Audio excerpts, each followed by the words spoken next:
aquel tiempo, uno de los escribas se acercó a Jesús y le preguntó: ¿cuál es el primero de todos los mandamientos?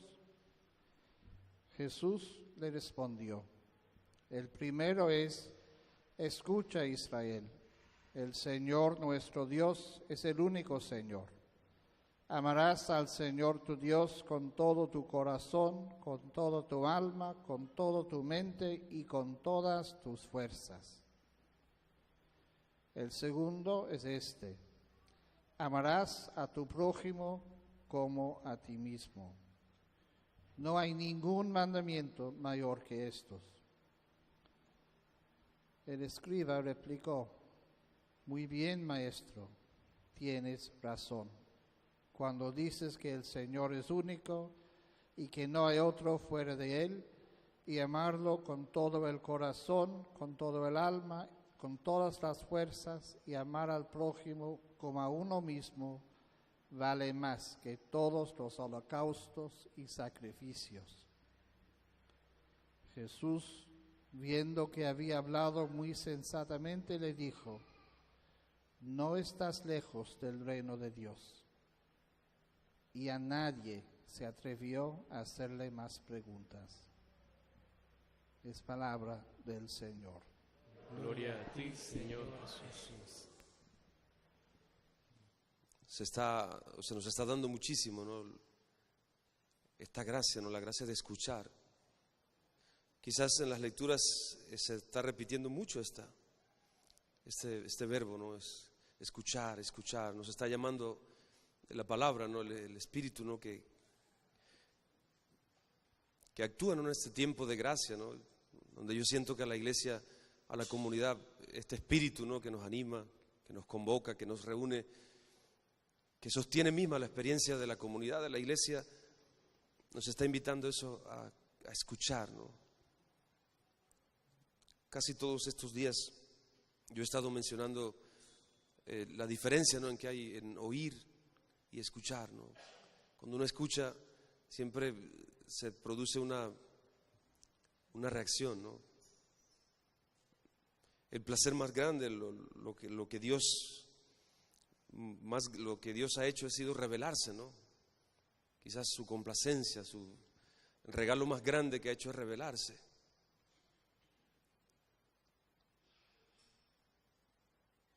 Nosotros recibimos este mensaje, recibimos esta palabra, ¿no? El Catecismo de la Iglesia dice esto: la fe es la respuesta del hombre al Dios que se revela. En este desierto de la Cuaresma hay una gracia que es poder escuchar a Dios. Los viernes de Cuaresma son viernes de mucha intensidad espiritual. Recordamos muchísimo la pasión del Señor. Es un día también donde reforzamos nuestra abstinencia, nuestro ayuno, no solo de alimentos, sino de las cosas que quizás nos distraen o nos separan de Dios, ¿no? En este tiempo, si nosotros nos metemos un poquito en la pedagogía o en este método, ¿no? O en esto que la iglesia como madre nos está invitando a vivir, que es el modo Cuaresma, estar en esta modalidad durante estas semanas, para que nuestra vida se pueda renovar, ¿no? Para que podamos desarrollar una preparación para la Semana Santa, para la Pascua. Se nos está dando esta gracia de poder vivir un desierto.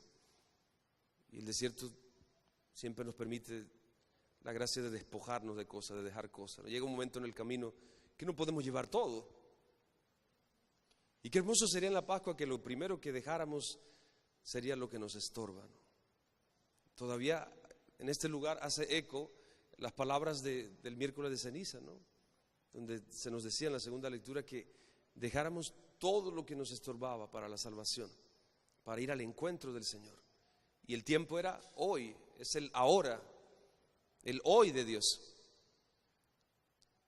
La Cuaresma es eso, ¿no? Es dejar, porque dejando todas estas cosas que podemos escuchar, podemos quizás vivenciar, o quizás podemos vivir una manera más auténtica, sincera, y sobre todo que sea una verdadera mediación, toda esta gracia que Dios nos da, la experiencia del Dios con nosotros, el Dios que está presente, ¿no?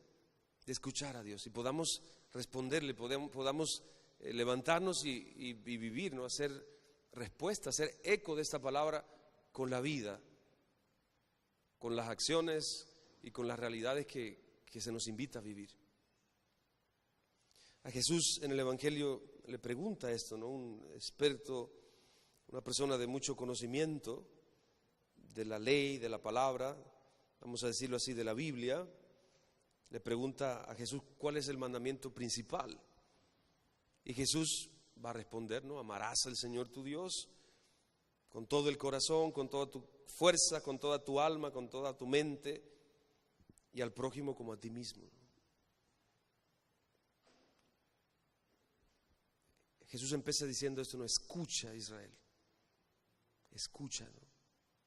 Durante todos estos días se está repitiendo mucho eso, escuchar, ¿no?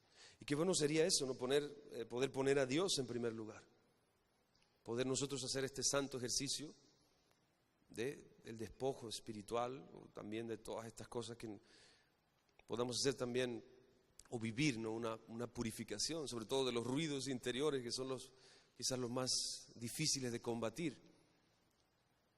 Quizás esquemas o hábitos o costumbres que quizás no nos están llevando a nada. Y fuera bueno probar, ¿no?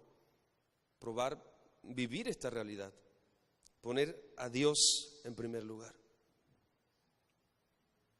Y sobre todo hacer este ejercicio, amarle con todas las fuerzas, con toda la mente, con todo el corazón. Anoche hablábamos en la casa algo sobre San Agustín, de un sermón que él tiene y de los miles que tiene, donde decía eso, ¿no? Que la palabra toca el oído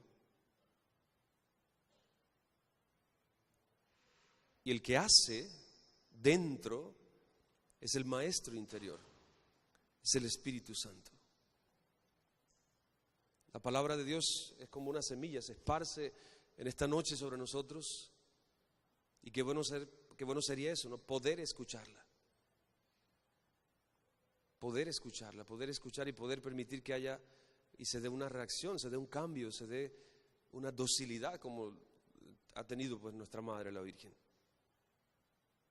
La palabra nos invita a algo, ¿no? Nos invita siempre a algo. De la primera lectura a mí me llama la atención, ya casi en la mitad, ¿no? de este pasaje, ¿no? De este texto de Oseas, cuando dice esto, ¿no? Dios comienza a tener compasión, comienza a tener ternura, ¿no? Al principio se comienzan a anunciar, sobre todo eso, llamada a la conversión, al arrepentimiento, a acercarse al Señor, y luego se comienza a describir lo que Dios hace, ¿no? Que Él va a perdonar, que Él va a amar a pesar de que nuestro pecado sea grande, a pesar de que no lo podamos, nuestro pecado quizás no merezca su amor. Y aquí hay algo muy bonito, dice, va a ser, las imágenes que Oseas usa son muy refrescantes para nuestros desiertos. Dice, el rocío, dice, por este rocío el pueblo va a florecer y va a poder hundir sus raíces y va obviamente a renovarse.